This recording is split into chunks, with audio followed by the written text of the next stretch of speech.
السلام علیکم ورحمۃ اللہ وبرکاتہ۔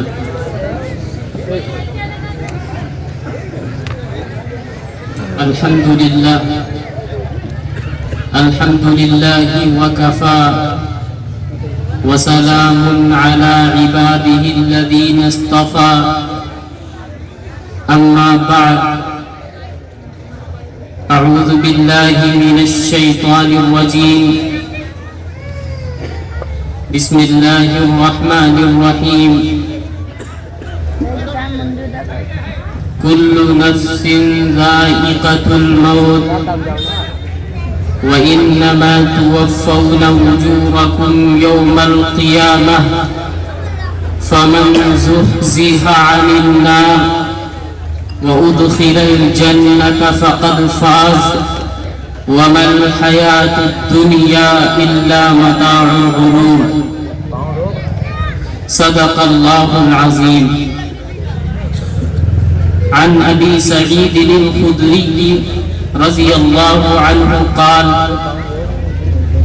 قال رسول الله صلى الله عليه وسلم أكثروا ذكر هذه اللذات الموت، رواه الترمذي وابن ماجه، أو كما قال عليه الصلاة والسلام۔ محترم سامعین، آج کا یہ عظیم الشان جلسہ سیرت النبی و نعتیہ مشاعرہ اللہ کے فضل و کرم سے اس محلے میں منعقد ہوا۔ اللہ نے ہمیں اور آپ کو اس جلسے کے اندر آنے کی توفیق بخشی۔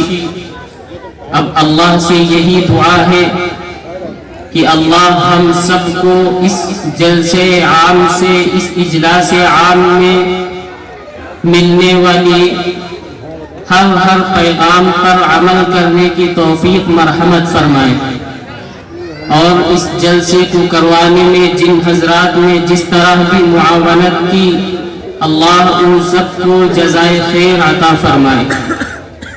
عزیزوں، یہ جلسہ سیرت النبی کے عنوان سے منعقد ہوا۔ اکثر جلسے اسی طرح اور اسی عنوان سے منعقد ہوتے رہتے ہیں، لیکن لوگوں کا خیال یہ ہے کہ جہاں پہ جلسہ سیرت النبی صلی اللہ علیہ وسلم کا عنوان دیا جائے تو وہاں پہ صرف نبی کی تعریف بیان کی جائے، نظم کی شکل میں، نثر کی شکل میں، اور بس ایسا نہیں، بلکہ نبی اکرم علیہ السلام کی سیرت سے ہمیں ہر چیز کی تعلیمات ملتی ہے۔ نبی اکرم علیہ السلام کی سیرت کا سب سے زیادہ اہم پہلو یہ ہے کہ ہمیں ہمارے اندر آخرت کی فکر پیدا ہو جائے۔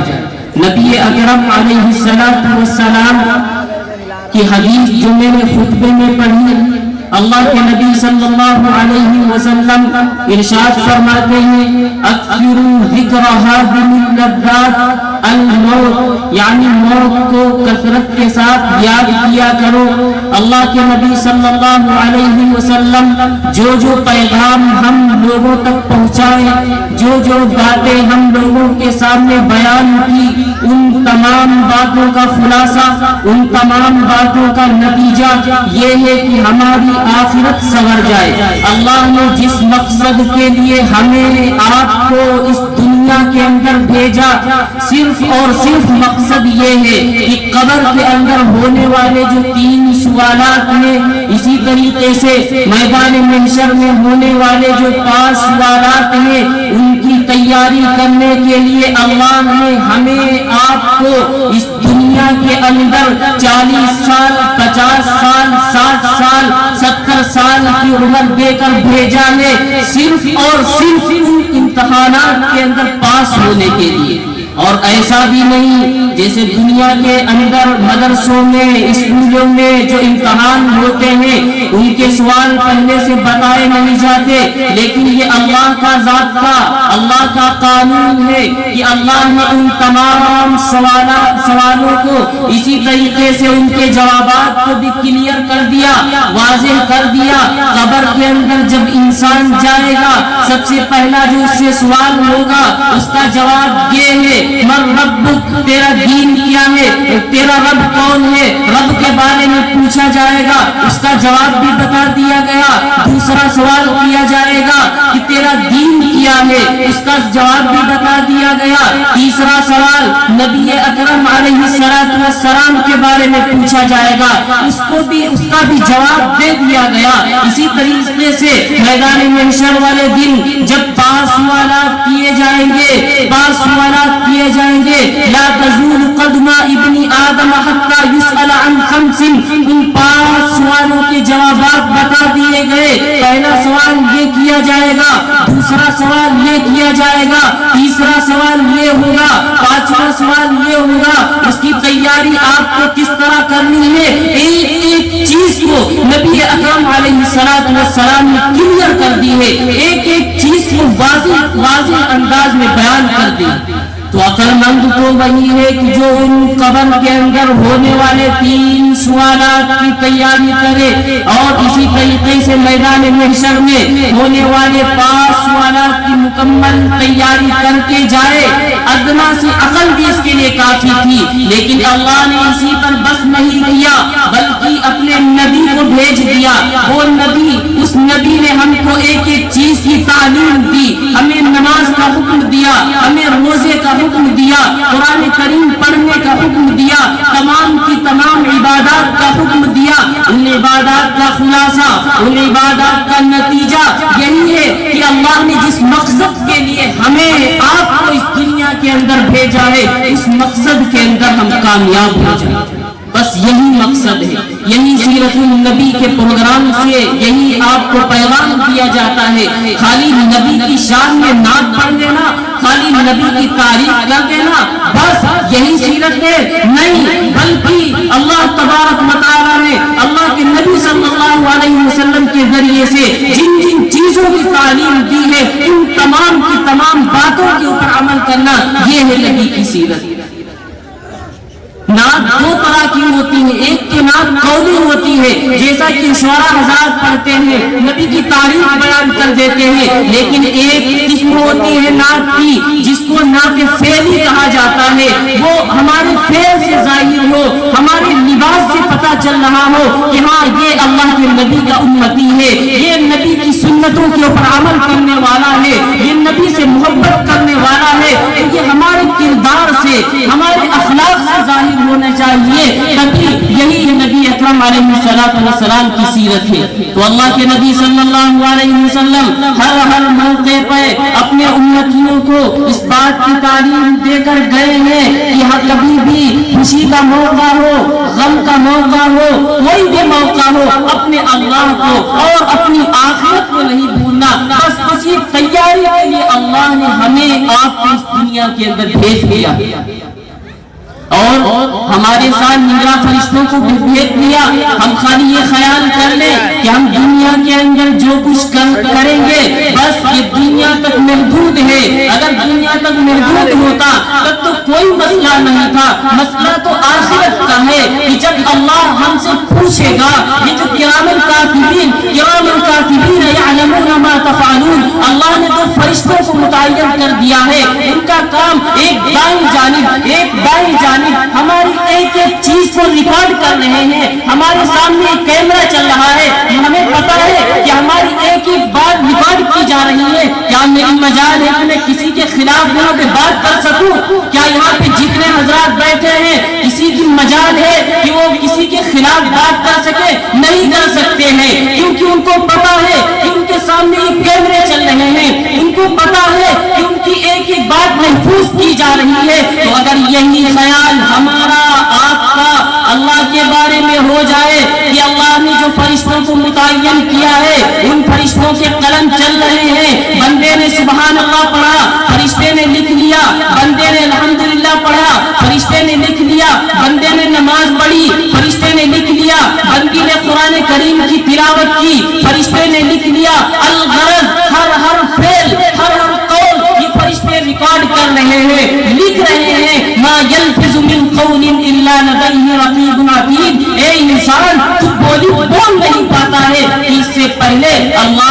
فرشتے اس کو لکھنے کے لیے تیار ہو جایا کرتے ہیں۔ اس لیے عزیزوں، ہم کبھی بھی بات کریں، ہم کوئی بھی کام کریں تو یہ خیال کر لیا کریں کہ میرے دائیں طرف بھی فرشتہ بیٹھا ہوا ہے، میری بائیں طرف بھی فرشتہ ہے جو ایک ایک بات کو لکھ رہا ہے۔ پھر یہی ساری باتیں علمت نفس ما احضرت، سورہ تکویر، اسی طریقے سے سورہ انفطار کے اندر علمت نفس ما احضرت، علمت نفس ما قدمت واخرت۔ اللہ سورۃ الطارق کے اندر قسم کھا کے کہتا ہے کہ تمہارے ساتھ نگراں موجود ہیں، والسماء والطارق، والسماء والطارق وما ادراک ما الطارق النجم الثاقب ان كل نفس لما علیہا حافظ۔ ہر انسان کے ساتھ کوئی نہ کوئی فرشتہ نگراں موجود ہوا کرتا ہے۔ دنیا کے اعتبار سے کسی کو کوئی دیکھنے والا موجود ہو، کہیں کسی دکان میں کیمرہ لگا ہوتا ہے تو ہم اپنی حرکتوں سے باز آ جاتے ہیں، کسی کو اٹھاتے ہیں تو بڑی احتیاط کے ساتھ اٹھاتے ہیں کہ کہیں مالک ہمیں کچھ کہنے نہ لگے، کیونکہ ہمیں پتا ہے کہ کیمرے کے اندر ایک ایک حرکت ریکارڈ کی جا رہی ہے۔ اگر یہی ہمارا آپ کا خیال اللہ کے ساتھ ہو جائے کہ اللہ کا بھی کیمرہ چالو رہتا ہے، تمام چیزوں کو وہ دیکھ رہا ہے، ان اللہ علیم بذات الصدور، بلکہ اللہ کی تو یہ صفت ہے، صرف ظاہری چیزوں کو نہیں بلکہ ہمارے دل کے اندر آنے والے خیالات کو بھی پڑھ رہا ہوتا ہے۔ جس طاقت اور قوت کے ساتھ اللہ اس ساتویں آسمان پر فرشتوں کو دیکھ رہا ہوتا ہے، اسی طاقت اور قوت کے ساتھ اس دھرتی کے اوپر بسنے والے انسانوں کو بھی دیکھ رہا ہوتا ہے۔ اس لیے عزیزوں، ہم یہ خیال کریں کہ ہم اپنے گھر والوں سے تو چھپا کر گناہ کر لیتے ہیں، ہم اپنے ابا اما سے چھپا کر گناہ کر لیتے ہیں، محلے والوں کی رسوائی سے بچ جاتے ہیں، گاؤں والوں کی رسوائی سے بچ جاتے ہیں، لیکن خوب یاد رکھیے، خوب یاد رکھیے، اس اللہ کی پکڑ سے ہم نہیں بچ پائیں گے۔ اور یہ تمام کی تمام چیزیں جو ہماری لکھی جا رہی ہیں، ریکارڈ کی جا رہی ہیں، یہ فرشتے، ہم کوئی اچھا کام کرتے ہیں تب بھی فرشتے لکھ لیتے ہیں، برا کام کرتے ہیں تب بھی یہ فرشتے لکھ لیتے ہیں، رجسٹروں کے اندر محفوظ کر لیتے ہیں۔ پھر یہی رجسٹر اس دن کھلیں گے جس دن آدم علیہ السلام سے لے کر قیامت تک کے پیدا ہونے والے تمام کے تمام انسان اس میدان محشر میں جمع ہوں گے۔ اس دن یہ میری پول کھل جائے گی، اس دن نام اعمال سامنے ہو جائے گا، وَأُعْرِضُوا عَلَىٰ رَبِّكَ صَفًّا، تمام کے تمام انسانوں کو پیش کر دیا جائے گا، تمام کے تمام پیغمبر بھی موجود ہوں گے، تمام کے تمام فرشتے بھی موجود ہوں گے، اس سے پہلے جو قومیں آئی وہ بھی موجود ہوں گی، تمام کی تمام مخلوقات میدان محشر والے دن جمع ہوگی۔ ایسے موقع پر وَوُضِعَ الْكِتَابُ، اور یہ نام اعمال کو رکھ دیا جائے گا۔ اس کے بعد میں یہ انسان دیکھے گا، اپنے نام اعمال کو دیکھے گا، فیقول، اور کہے گا یا ویلتنا یا ویلتنا یا ویلتنا ما لهذا الكتاب لا يغادر صغيرة ولا كبيرة الا احصاها۔ ہائے ہائے میرے کم بختی، مجھے میرے نام اعمال کو کیا ہو گیا، اس میں تو کوئی چیز ایسی نہیں جو لکھی ہوئی نہ ہو، جو گناہ میں رات کے 12 اور 1 بجے کیا کرتا تھا، جو گناہ میں تمام انسانوں سے چھپ کر کیا کرتا تھا، جو گناہ میں پارکوں میں جا کے کیا کرتا تھا، آج تو سارے کے سارے گناہ لکھے ہوئے ہیں۔ انسان پریشان ہو جائے گا، چیخ اٹھے گا، انسان پریشان ہوگا، بلکہ بعض انسان کا انکار کرنے پہ اتر آئیں گے، انکار کرنا بھی چاہیں گے۔ علامہ ابن کثیر رحمۃ اللہ علیہ، جن کا انتقال سن 774 ہجری کے اندر ہوا تھا، انہوں نے اپنی مشہور کتاب تفسیر ابن کثیر کے اندر حضرت انس رضی اللہ عنہ کی یہ حدیث نقل کی ہے۔ اللہ کے نبی صلی اللہ علیہ وسلم ایک مرتبہ موجود تھے، آپ کو ہنسی آ گئی، حضرت انس بھی بیٹھے ہوئے ہیں، اللہ کے نبی صلی اللہ علیہ وسلم نے ارشاد فرمایا تمہیں معلوم بھی ہے مجھے ہنسی کیوں آئی؟ تو انہوں نے کہا نہیں، آپ ہی جانتے ہیں، آپ جانتے ہیں، آپ کا رب جانتا ہے۔ اللہ کے نبی صلی اللہ علیہ وسلم نے ارشاد فرمایا کہ میں اس جھگڑے کی بنا پر، میں اس جھگڑے پر ہنس رہا ہوں جو بندہ میدان محشر والے دن اپنے اللہ سے کرے گا۔ بندہ کہے گا اے میرے پروردگار، اے اے میرے پروردگار کیا تو نے مجھ سے وعدہ نہیں کیا تھا کہ آج تو میرے اوپر ظلم نہیں کرے گا؟ اللہ کہے گا ہاں میں نے وعدہ کیا تھا، بالکل میں نے وعدہ کیا تھا، کوئی ظلم نہیں ہوگا۔ تو وہ بندہ کہے گا آج میں اپنی ذات کے اوپر اپنی ذات کے علاوہ کسی کو گواہ ماننے پر تیار نہیں ہوں۔ اس حدیث کو تفسیر مظہری کے اندر قاضی ثناء اللہ پانی پتی رحمۃ اللہ علیہ نے بھی نقل کیا ہے، جن کا انتقال 1810 عیسوی کے اندر ہوا تھا۔ اسی طریقے سے علامہ ابن کثیر رحمۃ اللہ علیہ نے بھی اپنی تفسیر ابن کثیر کے اندر اس حدیث کو لے کر آئے ہیں۔ وہ بندہ کہے گا میں آج اپنی ذات کے اوپر میں کسی کو گواہ ماننے کے لیے تیار نہیں ہوں۔ اللہ پوچھے گا کیا فرشتوں کو بھی؟ تو وہ کہے گا نہیں، آج میں فرشتوں کو بھی نہیں مانتا، فرشتوں نے بھی کچھ غلط کر دیا ہوگا، میں نے وہ گناہ کیا نہیں، ہو سکتا ہے انہوں نے زیادہ بڑھا کے گناہ نہیں کیا ہوگا، ہم نے گناہ صغیرہ کیا ہوگا، ہو سکتا ہے انہوں نے جو گناہ لکھا گناہ کبیرہ کے انداز میں لکھ دیا ہوگا۔ اے اللہ میں وہ بندہ انکار کرنے پہ اتر آئے گا، اللہ کہے گا ٹھیک ہے آج تیری ذات ہی تیرا فیصلہ کرے گی۔ اللہ منہ کو اسٹاپ کر دے گا۔ سورہ یاسین کی آیت پڑھیے، اليوم نختم على افواههم وتكلمنا ايديهم وتشهد ارجلهم بما كانوا يكسبون۔ اللہ منہ کے اوپر مہر لگا دے گا، اسٹاپ کر دے گا، یہ ہاتھ خلاف ہو جائیں گے، یہ ہاتھ خلاف گواہی دیں گے۔ اے اللہ ان ہاتھوں سے اس قرآن مقدس کو نہیں چھوتا تھا، اے اللہ ان ہاتھوں کے ذریعے یہ تیرے نیک بندوں سے مصافحہ نہیں کرتا تھا، اے اللہ یہ مسجدوں کی چٹائیوں میں ہاتھ نہیں لگایا کرتا تھا، بلکہ ان ہاتھوں کے ذریعے غلط کام کیا کرتا تھا، ان ہاتھوں کے ذریعے سے موبائل کو پکڑ کر پکچریں دیکھا کرتا تھا، ان ہاتھوں کے ذریعے سے غلط کام کیا کرتا تھا۔ وَتُكَلِّمُنَا أَيْدِيهِمْ وَتَشْهَدُ أَرْجُلُهُمْ بِمَا كَانُوا يَكْسِبُونَ۔ یہ پیر کے خلاف ہو جائیں گے، اے اللہ یہ کبھی تو تیری مسجد گیا ہی نہیں، اے اللہ یہ تیرا جلسہ ہو رہا تھا اس جلسے کے اندر بھی نہیں پہنچا، تیرے نبی کی بات ہو رہی تھی اس کے اندر بھی نہیں جاتا تھا، اے اللہ یہ گناہوں کے اڈوں کے اوپر جایا کرتا تھا۔ خوب یاد رکھیے یہ ہمارے ہاتھ بھی خلاف ہو جائیں گے، یہ پیر بھی خلاف ہو جائیں گے۔ حتی اذا ما جاءوا شهد عليهم سمعهم وابصارهم وجلودهم بما كانوا يعملون۔ سورہ حامیم سجدہ کی آیت نمبر 20۔ یہ کان کے خلاف ہو جائیں گے، ناک کے خلاف ہو جائے گی، جسم کے گویا کے تمام اعضاء ہمارے خلاف ہو جائیں گے۔ اس وقت انسان پریشان ہوگا، اس وقت انسان پریشان ہو کر کرے گا بھی کیا، کیونکہ اس نے جیسا کہا اللہ نے ویسا کیا۔ اب تو انسان پھنس جائے گا، اس کے بعد میں وہ اپنے ہی اعضاء کے اوپر غصہ دکھائے گا۔ وقالوا لجلودهم لما شهدتم علينا، اپنے اعضاء کو مخاطب کرے گا، اللہ بعد میں اس کے منہ کو کھول دے گا، اپنے اعضاء کو مخاطب کرے گا، ارے میں جو گناہ کرتا تھا میں تو تیرے ہی راحت کے لیے تیرے ہی فائدہ پہنچانے کے لیے کیا کرتا تھا، لیکن آج تو میرے خلاف ہو گیا ہے، وما كنتم تستترون ان يشهد عليكم سمعكم ولا ابصاركم ولا جلودكم ولكن ظننتم ان الله لا يعلم كثيرا مما تعملون۔ وہ اعضاء بھی جواب دیں گے، فوراً اعضاء سے آواز آئے گی، قالوا انطقنا الله الذي انطق كل شيء، کہ مجھے قوت گویائی عطا کی اس اللہ نے جس اللہ نے ہر ایک کو قوت گویائی عطا کی۔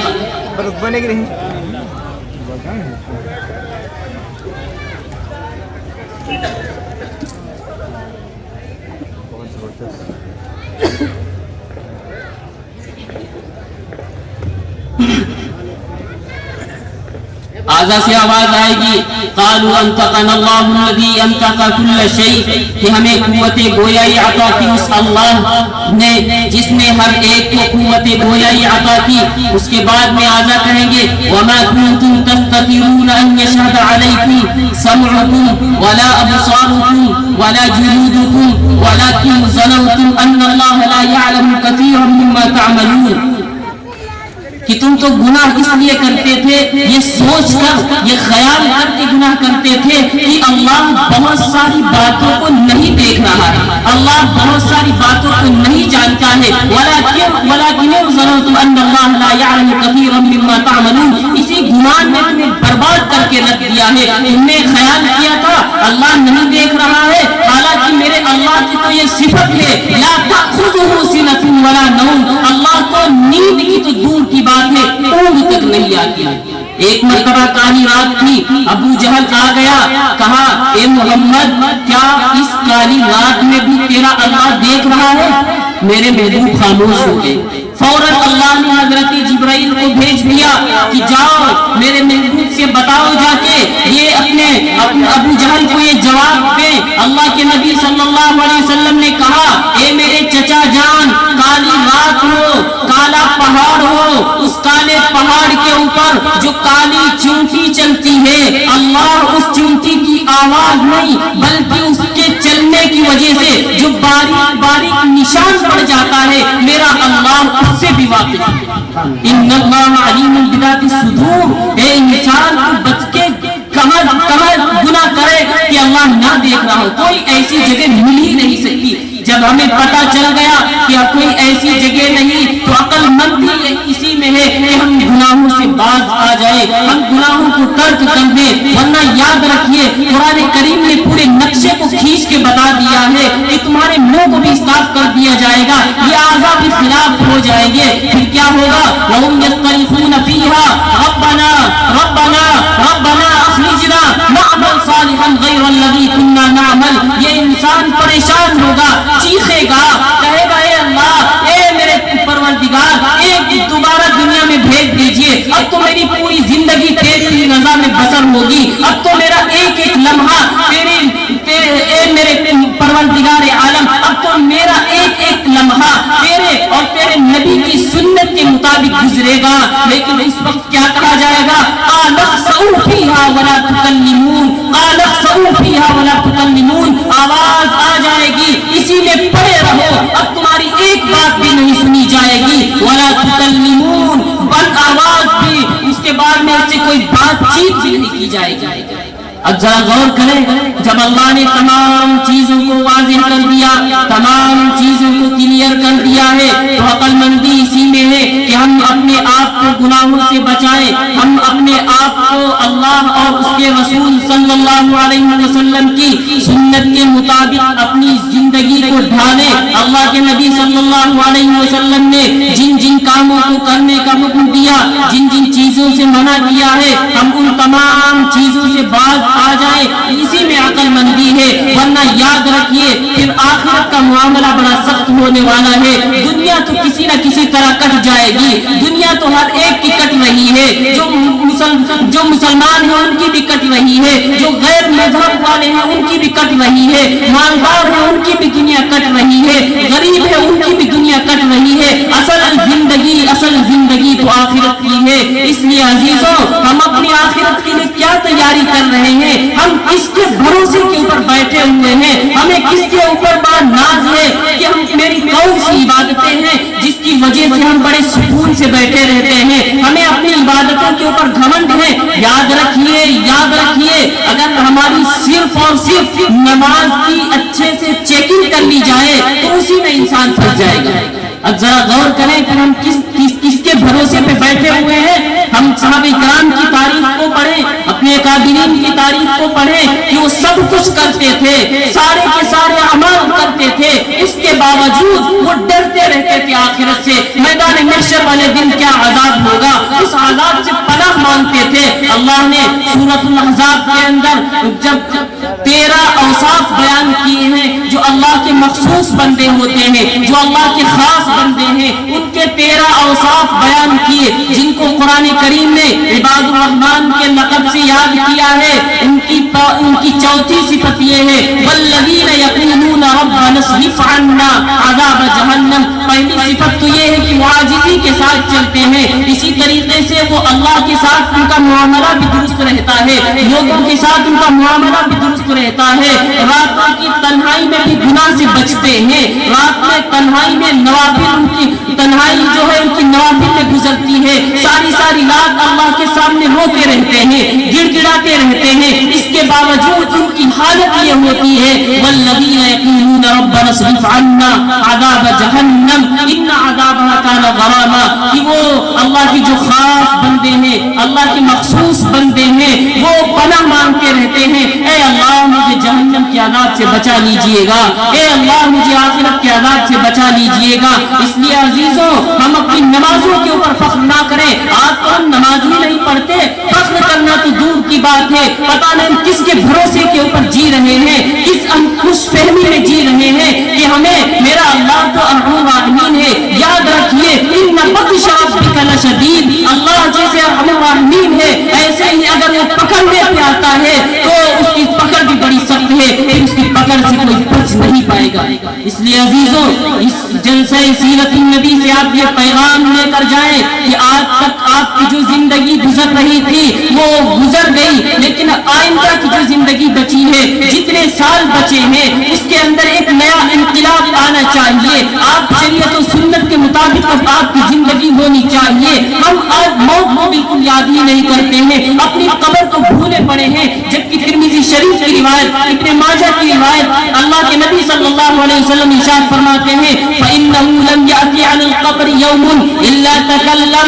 فَيَقُولُ أَنَا بَيْتُ الْغُرْبَةِ وَأَنَا بَيْتُ الْوَحْدَةِ وَأَنَا بَيْتُ الدُّورِ، کہ میں تنہائی کا گھر ہوں۔ اے انسانوں، اے غفلت میں پڑنے والے انسان، اے دنیا کے اندر پھنسنے والے انسانوں، تمہیں خبر بھی ہے آج ہم تو قبر میں، آج ہم تو اپنی قبر کو بھولے پڑے ہیں، آج ہم تو حشر کو بھولے پڑے ہیں، لیکن قبر روزانہ انسان کو آواز دیتی ہے، اے انسانوں، اے ابن آدم، تو میری پشت کے اوپر بار بار اکڑ کے چلتا ہے۔ انا بیت الغربہ، میں ویرانیت کا گھر ہوں۔ انا بیت الوحدہ، میں تنہائی کا گھر ہوں۔ انا بیت الدود، انا بیت الدود، میں کیڑے مکوڑوں کا گھر ہوں۔ اے آدم کے بیٹے، تجھے اپنی صحت کے اوپر بڑا ناز ہے۔ اے آدم کی بیٹی، تجھے اپنے گورے گورے بدن کے اوپر بڑا ناز ہے، تجھے اپنے لمبے لمبے بالوں کے اوپر بڑا ناز ہے۔ اے آدم کی بیٹی، جب تم میرے اندر آئے گی، اے آدم کے بیٹے، جب تم میرے اندر آئے گا تو تیری ساری اکڑ توڑ کر رکھ دی جائے گی۔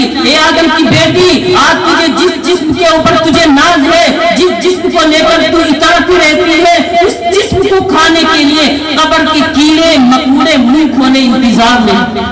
اس لیے عزیزوں اپنی آخرت کو سنوارنے کی فکر کریں، ورنہ یاد رکھیے آخرت کا مرحلہ جو بڑا سخت ہونے والا ہے، آخرت کا معاملہ بڑا سخت ہونے والا ہے۔ ہماری پردہ نشی بہنیں بھی بیٹھی ہوئی ہیں، وہ اپنے جسم کے اوپر، وہ اپنے بالوں کے اوپر، وہ اپنے حسن کے اوپر خوب ناز کیا کرتی ہیں، حالانکہ ان کی توجہ اس جانب کیوں نہیں جاتی کہ قبر ان کو بھی آواز دیتی ہے۔ اے آدم کی بیٹی، انا بیت الدود، انا بیت الدود، میں کیڑے مکوڑوں کا گھر ہوں۔ آج تو بڑی اترا کر چلتی ہے، آج تو بڑی اپنے جسم کے اوپر اتراتی رہتی ہے، اپنے لمبے بالوں کے اوپر اتراتی رہتی ہے۔ تیرا یہ سارا حسن، تیرے سارے حسن کو کھانے کے لیے قبر کے اندر کیڑے مکوڑے منہ کھولے انتظار میں۔ اس لیے عزیزوں ہم موت کو خوب کثرت کے ساتھ یاد کیا کریں۔ ایک مرتبہ حضرت ابو سعید خدری کی روایت ہے، طویل روایت ہے، امام ترمذی علیہ الرحمہ نے اس کو نقل فرمایا ہے، طویل روایت ہے۔ حضرت ابو سعید خدری فرماتے ہیں اللہ کے نبی صلی اللہ علیہ وسلم مسجد نبوی سے باہر آئے، دیکھا کہ لوگ کہا لگا کر ہنس رہے ہیں، بہت خوش ہیں۔ اللہ کے نبی صلی اللہ علیہ وسلم نے ارشاد فرمایا اکثروا ذکر هذه اللذات یعنی الموت، یعنی تم موت کو کثرت کے ساتھ یاد کرو۔ یہ جو تمہاری حالت ہے، یہ جو تمہاری کنڈیشن میں دیکھ رہا ہوں، اس طرح کی کنڈیشن پھر نہیں ہوگی اگر موت کو یاد کیا جائے۔ اس لیے عزیزوں ہم کسی بھی موقع پہ ہم موت کا خیال تک نہیں آتا ہے، حالانکہ اللہ نے واضح کر دیا، کلیئر کر دیا، کل نفس ذائقۃ الموت، کل نفس ذائقۃ الموت، ہر جاندار کو موت کا ذائقہ چکھنا ہے، ہر جاندار کو موت کا ذائقہ چکھنا ہے۔ پوری دنیا کے اوپر حکومت کرنے والے بادشاہ بھی موت کی آغوش میں آ گئے، وہ پوری دنیا کے اوپر اکڑ کر چلنے والے بھی آج مٹی کے نیچے دفن ہیں، آج ان کو کوئی پوچھنے والا نہیں، ان کا کوئی نام لینے والا نہیں۔ اس لیے عزیزوں کل نفس ذائقۃ الموت، ہر وقت ہمارے سامنے یہ آیت رہنی چاہیے، کسی بھی قسم کا موقع ہو، خوشی کا موقع ہو، غم کا موقع ہو، ہر وقت ہمارے سامنے یہ آیت رہے گی۔ انشاءاللہ ہم گناہوں سے بچ جائیں گے، انشاءاللہ ہم خرافات سے بچ جائیں گے، ہم لغویات سے بچ جائیں گے۔ اس لیے کل نفس ذائقۃ الموت وانما توفون اجورکم یوم القیامہ فمن تخزی عن النار وادخل الجنة فقد فاز وما الحیاة الدنیا الا کی حیثیت کو, اس دنیا کی وقعت کو واضح کر دیا. یہ جو دنیا ہے اس کی کوئی بھی حیثیت نہیں, بلکہ یہ ایک دھوکے کا سامان ہے. دھوکے کا سامان ہے کہ جو آج ہم اور آپ اس دنیا کی رنگینی میں, اس دنیا کے دھوکے میں پڑے ہوئے. یہی وجہ ہے کہ آج ہم آخرت کو فراموش کر چکے ہیں, آخرت کو ہم بھول چکے ہیں. حالانکہ صحابہ کرام کے سامنے ہر وقت موت کی یاد ہوا کرتی تھی. اللہ کے نبی صلی اللہ علیہ وسلم نے بہت زیادہ تاکید کی ہے کہ خوب زیادہ موت کو یاد کیا کرو, خوب زیادہ موت کو یاد کیا کرو. ہم جو خواہشات میں پڑے رہتے ہیں, ان خواہشات کو مٹانے کے لیے اگر ہم خوب موت کو یاد کریں تو انشاءاللہ میری دنیا بھی بن جائے گی اور اسی طریقے سے آخرت بھی بن جائے گی. اب اللہ نے یہ تو واضح کر دیا موت آنی ہے, لیکن ٹائم کسی کو نہیں پتا, وقت کسی کو نہیں پتا.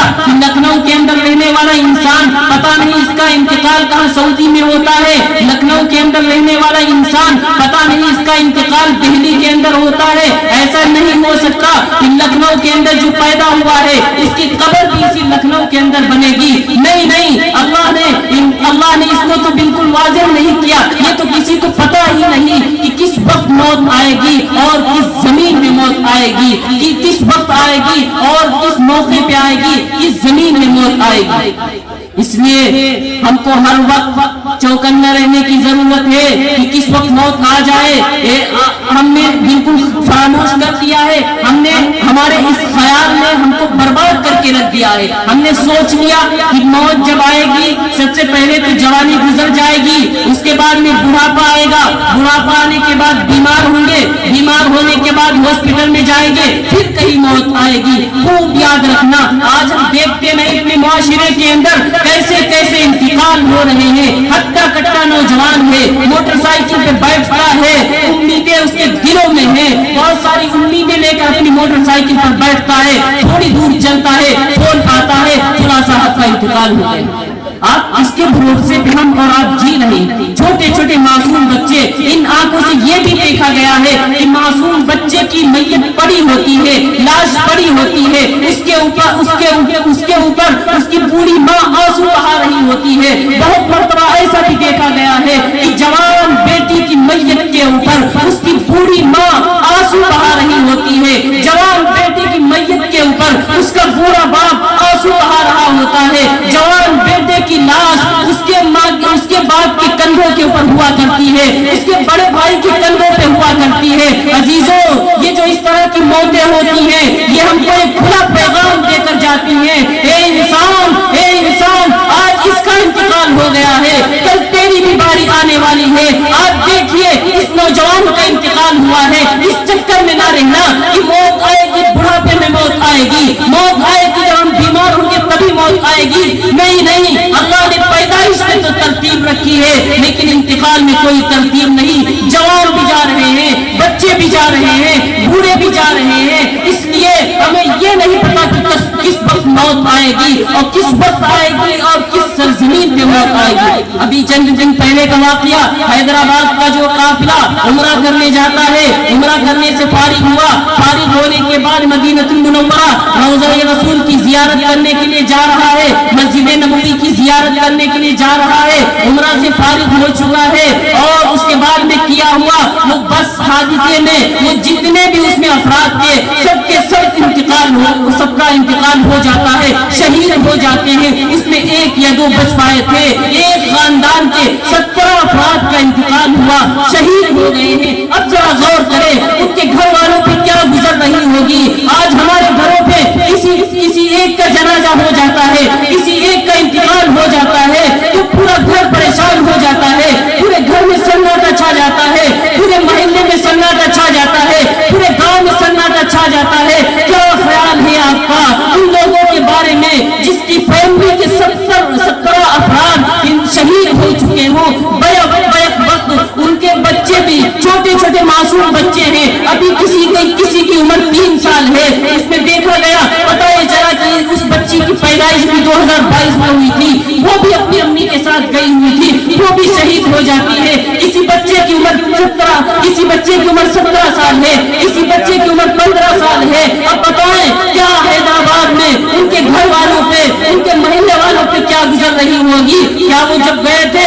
یہ یہ سوچ کے گئے تھے کہ حیدرآباد سے جو ان کا سفر ہو رہا ہے مدینہ کی جانب، مکہ المکرمہ کی جانب، یہ آخری سفر ہے. نہیں، ان کے دل میں خیال تک نہیں آیا ہوگا، خیال تک نہیں آیا ہوگا، بلکہ ان کی تو کئی سالوں سے تیاریاں چل رہی ہوں گی. بڑے خوش ہوں گے، اب تو عمرہ کرنے جا رہے ہیں، طواف کریں گے، چکر لگائیں گے، اپنی مرادوں کو اللہ سے مانگیں گے، مسجد نبوی کے اندر نماز پڑھیں گے، روزے رسول کے سامنے کھڑے ہو کر نذرانہ عقیدت پیش کریں گے، اللہ کے نبی کو سلام کریں گے. ہائے ہائے، وہ ساری کی ساری امیدیں بھری کی بھری رہ گئی. وہ بس حادثے میں سب کا انتقال ہوا اور سب کے سب شہید ہو گئے. اللہ ان سب کو شہادت کا مرتبہ عطا فرمائے، ان سب کے گھر والوں کو صبر جمیل عطا فرمائے. عزیزو، اس طرح کی موتیں ہمیں کھول کر یہ پیغام دیتی ہیں، تم اپنی آخرت کو نہ بھولو، تم اپنی آخرت کو نہ بھولو. یہ مت خیال کرو کہ تمہیں ابھی بہت دن باقی ہے، تمہارا انتقال تو بہت بعد میں ہوگا. نہیں، بلکہ جوان بھی جا رہے ہیں، بچے بھی جا رہے ہیں، بوڑھے بھی جا رہے ہیں. کس وقت کس کا انتقال ہوگا کسی کو نہیں پتا ہے، کسی کو نہیں پتا ہے. امام نصفی علیہ الرحمہ جن کا انتقال 710 ہجری کے اندر ہوا تھا، ان کی ایک تفسیر مشہور و معروف تفسیر ہے مدارک التنزیل و حقائق التاویل. اس کے اندر انہوں نے لکھا ہے کہ ابو جعفر منصور اس نے خواب دیکھا، ملک الموت کو دیکھا، اس سے پوچھا کہ میری عمر کتنی رہے گی؟ ملک الموت نے اشارہ کر دیا 5. اب تعبیر بتانے والوں نے بتایا کہ 5 سال زندہ رہیں گے، کسی نے بتایا کہ 5 دن زندہ رہیں گے، کسی نے بتایا کہ 5 ہفتے زندہ رہیں گے.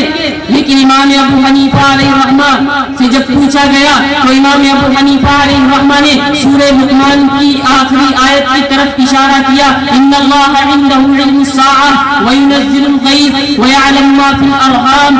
ان 5 چیزیں اس میں بیان کی گئی ہیں. ان 5 چیزوں کا علم کسی کو نہیں ہے. ان میں سے ایک موت بھی ہے. موت کس وقت کس کو آئے گی، کہاں پہ آئے گی، کچھ نہیں پتا. اس لیے عزیزوں، ہم موت سے پہلے موت کی تیاری کر لیں، موت سے پہلے موت کی تیاری کر لیں. ہم صحابہ کرام کی زندگیوں کو دیکھیں کہ وہ موت کے لیے اتنی زیادہ تیاری کیا کرتے تھے. حالانکہ ان کے بارے میں تو دنیا ہی کے اندر جنت کا سرٹیفکیٹ دے دیا گیا، جنت دنیا ہی کے اندر بتا دیا گیا، پورا جنتی ہے، عمر جنتی ہے، عثمان جنتی ہے، ابو بکر جنتی ہے. لیکن جنتی ہونے کے باوجود حضرت عمر رضی اللہ عنہ کے بارے میں آتا ہے کہ جب ان کا انتقال کا وقت ہوا، انتقال کا جب وقت ہوتا ہے، یہ اپنے بیٹے کو بلاتے ہیں، عبداللہ کو بلاتے ہیں اور عبداللہ کے سر کے اور کہا کہ مجھے زمین میں لٹا دو. اس نے کہا نہیں ابو جان، آپ تو میری گود میں سر رکھ لیجئے. کہا نہیں، میں گود میں تو نہیں رکھ سکتا. حضرت عمر رضی اللہ عنہ زمین کے اوپر اپنے سر کو رگڑ رہے ہیں، اپنے منہ کو رگڑ رہے ہیں اور کہا اگر اللہ نے کسی معاملے میں عمر کی پکڑ کر لی تو عمر کے لیے جہنم پکی ہو چکی. یہ کون کہہ رہا جس کے بارے میں اللہ کے نبی صلی اللہ علیہ وسلم نے دنیا ہی کے اندر جنت کا سرٹیفکیٹ دے دیا تھا. اس کے باوجود ان حضرات کے دلوں کے اندر کتنی زیادہ تڑپ ہوا کرتی تھی، ہر وقت ان کے سامنے موت ہوتی تھی. عزیزوں، ہم سب بھی اس جلسے سیرت النبی واناتیہ مشاہدہ سے یہ پیغام لے کر جائیں کہ کوئی بھی موقع ہو، شادی کا موقع ہو، غم کا موقع ہو، کوئی بھی موقع ہو، ہم اپنی موت کا نام نہ بھولیں. کسی کا انتقال ہو جاتا ہے تو ہم اس سے عبرت حاصل کیا کریں کہ آج اگر اس کی باری ہے تو کل میری بھی باری ہو سکتی ہے. آج یہ جا رہا ہے، آج اس کو کفن پہنایا جا رہا. بلکہ احیاء علوم الدین کے اندر امام غزالی علیہ الرحمہ فرماتے بھی ہیں کہ جب کسی کا انتقال ہو جاتا ہے اور اس کی روح قبض کر لی جاتی ہے تو اللہ اس روح کو ایک شکل دے دیتا ہے. وہ روح کھڑی ہو جاتی ہے دروازے پر جن کا انتقال ہوا ہے اور دیکھتی ہے کہ دیکھیں اس کی لاش کے ساتھ کون کیا کر رہا ہے. وہ روح دیکھتی رہتی ہے کہ اس کی ماں جو اس کے لیے بے چین رہا کرتی تھی، وہ ماں اس کو نہلا رہی ہے، اس کو کفن پہنایا جا رہا ہے. ہاں اگر عورت ہوتی ہے اس کے زیورات کو اتارا جا رہا ہے. آواز آتی ہے اے عورت آج تو اس کے زیور کو اتار رہی ہے، اے عورت آج تو اس کے لباس کو اتار رہی ہے. اسی طرح کل تیرا بھی لباس اتارا جائے گا، اسی طرح تجھے بھی کفنایا جائے گا، اسی طرح تجھے بھی نہلایا جائے گا، اسی طرح لوگ تجھے بھی گھر سے باہر نکال دیں گے. انتقال کی کچھ ہی دیر کے بعد لوگ اس کا نام بھلا دیتے ہیں، میت دیا کرتے ہیں. اس لیے عزیزوں موت سے پہلے پہلے اپنی تیاری کر لیں. کوئی کسی کے کام آنے والا نہیں. کوئی حافظ ہے, عالم ہے, مفتی ہے, اسی پہ گھمنڈ کرتا رہے, اسی پہ بھروسہ کرتا رہے تو عزیزوں اس پہ بھروسہ کرنے کی ضرورت نہیں ہے. بلکہ اگر اللہ ہمیں جنت بھی دے گا تو اپنے فضل سے دے گا. اللہ ہماری بخشش بھی کرے گا تو اپنے فضل سے بخشش کرے گا. اللہ اگر ہماری مغفرت کرے گا اپنے فضل سے مغفرت کرے گا. اس لیے ہم اپنی عبادتوں کے اوپر ناز نہ کریں, نمازوں کی پابندی نہ کریں. یہ کثیر تعداد میں لوگ بیٹھے ہوئے ہیں, ہماری مائیں اور بہنیں بھی پردے سے سن رہی ہیں, نمازوں میں بہت زیادہ غفلت کرتی ہیں. اس لیے آپ نمازوں سے غفلت نہ کریں. بس آپ سے یہی کہا جا رہا کہ آپ 5 ٹائم کی نماز پڑھ لیں.